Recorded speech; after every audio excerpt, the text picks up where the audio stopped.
கூலி படத்துடைய இன்ட்ரோவலு அந்த கிளைமேக்ஸ்ன்னு சொல்லிட்டு அதை பத்தி சில விஷயங்களை வந்து கண்டிப்பா பேசி ஆகணும்னு எனக்கு வந்து தோணுச்சு.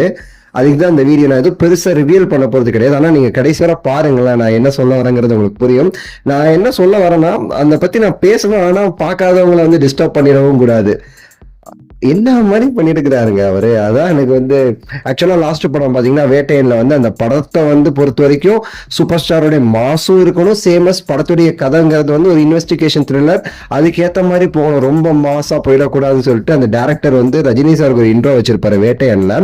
சூப்பரான ஒரு இன்ட்ரோ, அவருக்குன்னு ஏத்த மாதிரி அந்த சாங்கோட வரும்போது ரொம்பவே சரி நல்லா இருந்துச்சு அந்த இன்ட்ரோ.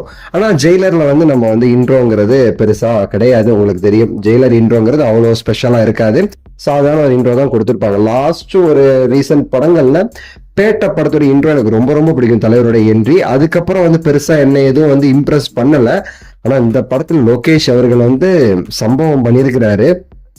அந்த டைட்டில் கார்டுல இருந்து அந்த இன்ட்ரோல இருந்துன்னு சொல்லிட்டு ஒவ்வொரு இடத்துலயும் சம்பவம் பண்ணியிருக்கிறாருங்க.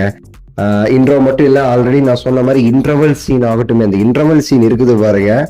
இந்த ப்ரீ இன்டர்வல் சீன் ஒரு 20 நிமிஷம் நினைக்கிறேன், 18 நிமிஷம் 20 நிமிஷம் மாஸ் கிளாஸ் ஸ்டைல் எல்லாத்தையும் சேர்த்து வச்சு பண்ணிருக்காரு பாருங்க. அனிருத் அவர்களுடைய பிஜிஎம்ல மிரண்டுட்டேன். அவ்வளவு சூப்பரா வந்து அவங்க வந்து அதை வந்து இது பண்ணிருக்கிறாங்க.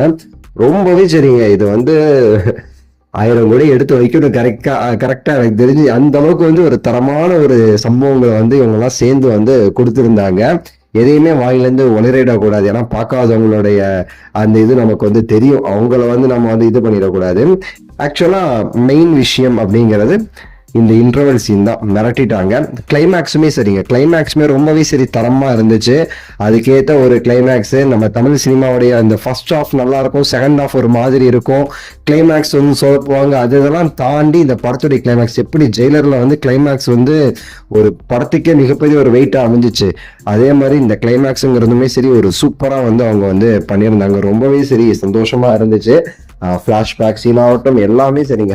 ஸோ லோகேஷ் அவர்கள் மிரட்டிட்டார் இந்த படத்துல. பக்கபலமா நம்ம அனிருத் அவர்கள் வெறித்தனமான சம்பவம் பண்ணியிருக்கிறார் மியூசிக்ல. தலைவர் ஆக்டிங் மாஸ் தலைவா, லவ் யூ தலைவா அப்படின்னு தான் சொல்லணும். உங்க கருத்து நீங்க ஆல்ரெடி பார்த்துருந்தீங்கன்னா கீழே கமெண்ட்ஸ் பண்ணுங்க, லைக் பண்ணி ஷேர் பண்ணி சப்ஸ்கிரைப் பண்ணுங்க. அடுத்த வீடியோவில் சந்திக்கின்றேன். நன்றி, வணக்கம், மகிழ்ச்சி.